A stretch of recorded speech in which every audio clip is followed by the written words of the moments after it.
Meditações do Evangelho de Lucas, dia 12. Os anjos anunciam o nascimento de Jesus aos pastores. Lucas 2, de 8 a 20. Nesses versículos, temos a narrativa de como o nascimento do Senhor Jesus foi anunciado pela primeira vez aos homens. Em geral, o nascimento do filho de um rei é a ocasião de alegria e festividade pública. O anúncio do nascimento do príncipe da paz foi feito a um grupo isolado, no meio da noite e sem qualquer tipo de pompa ou ostentação mundanas. Observemos que foram aqueles que primeiro receberam a notícia de que Jesus havia nascido.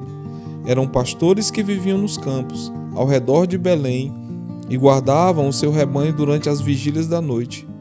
Foi a pastores e não a sacerdotes ou governantes, nem a escribas ou fariseus, que um anjo apareceu proclamando: "Hoje vos nasceu, na cidade de Davi, o Salvador, que é Cristo o Senhor." As palavras de Tiago devem subir ao nosso coração ao lermos: "Não escolheu Deus os que para o mundo são pobres, para serem ricos em fé e herdeiros do reino que ele prometeu aos que o amam?" A falta de dinheiro não priva ninguém dos privilégios espirituais. As coisas do reino de Deus realmente ficam ocultas dos grandes e nobres, sendo reveladas aos pobres. O trabalho árduo das mãos necessariamente não impedirá que alguém seja agraciado com a comunhão muito especial com o Senhor. Moisés estava cuidando de ovelhas, Gideão malhando trigo e Eliseu arando quando foram grandemente honrados com um chamado direto e com revelações da parte de Deus. Não aceitamos a sugestão satânica de que o cristianismo não é para os trabalhadores. Em geral, os fracos, segundo o mundo, precedem os fortes quanto ao chamado divino.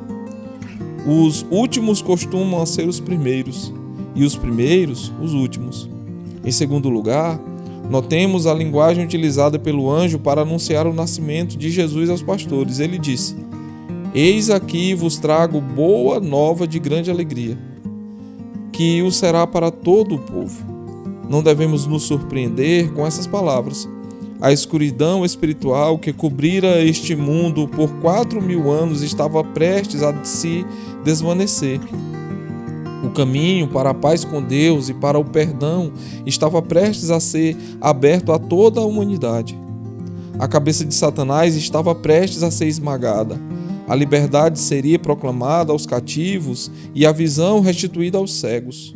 Uma tremenda verdade seria proclamada: Deus pode ser justo e, ao mesmo tempo, por causa de Jesus, justificar o ímpio. Não mais seria a salvação vista por meio de tipos e figuras, mas abertamente, face a face. O conhecimento de Deus não mais ficaria limitado aos judeus. Seria oferecido também a todo o mundo gentil. Estavam contados os dias do paganismo.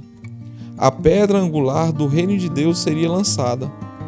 Se estas não eram boas novas, jamais houve novas que merecessem esse nome.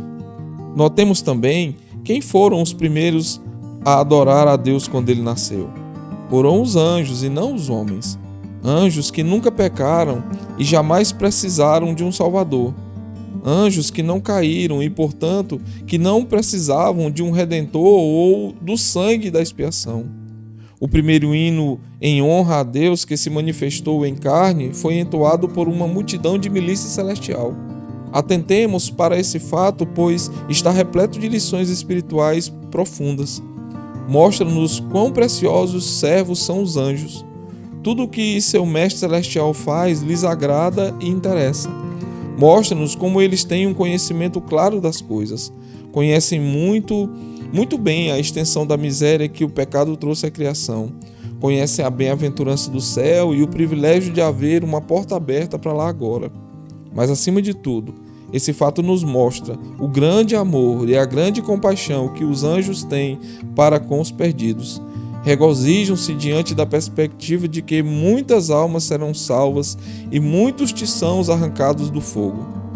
Esforcemo-nos para ter um coração mais semelhante ao dos anjos.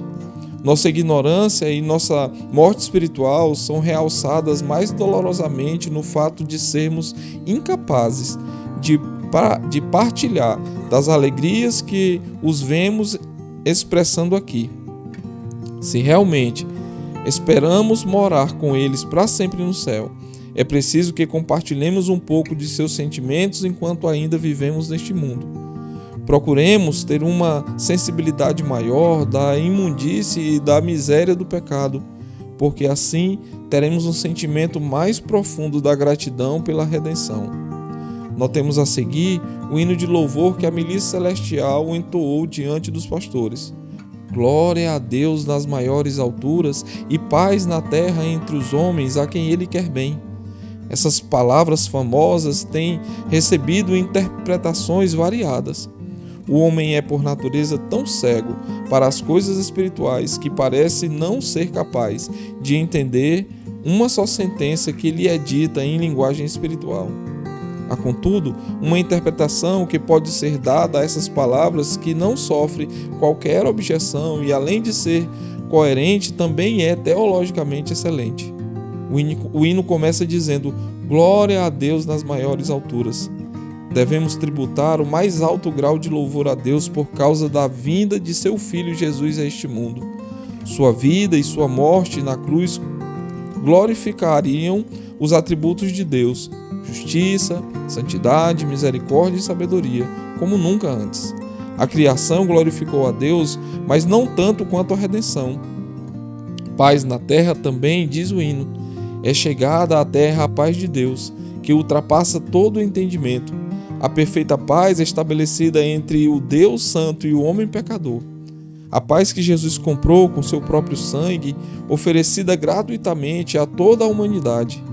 A paz que, sendo recebida no coração, leva os homens a viver em paz uns com os outros e que um dia encherá o mundo inteiro. O hino termina falando em paz entre os homens, a quem Ele quer bem. Esse é o tempo em que a bondade e o amor de Deus para com os homens culpados devem tornar-se totalmente conhecidos. Seu poder foi visto na criação, a sua justiça no dilúvio, mas a sua misericórdia ficou para sempre completamente revelada no nascimento e na expiação de Jesus Cristo. Esse era o sentido do hino cantado pelos anjos. Felizes aqueles que podem penetrar seu significado e concordar de coração com seu conteúdo. O homem que espera morar no céu precisa ter alguma intimidade com a linguagem dos habitantes de lá.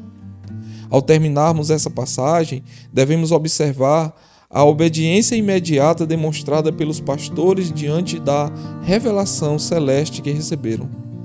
Não duvidam nem questionam, tampouco hesitam.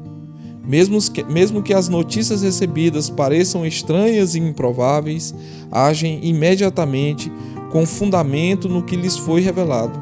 Vão a Belém a toda pressa e encontram tudo exatamente como lhe fora anunciado.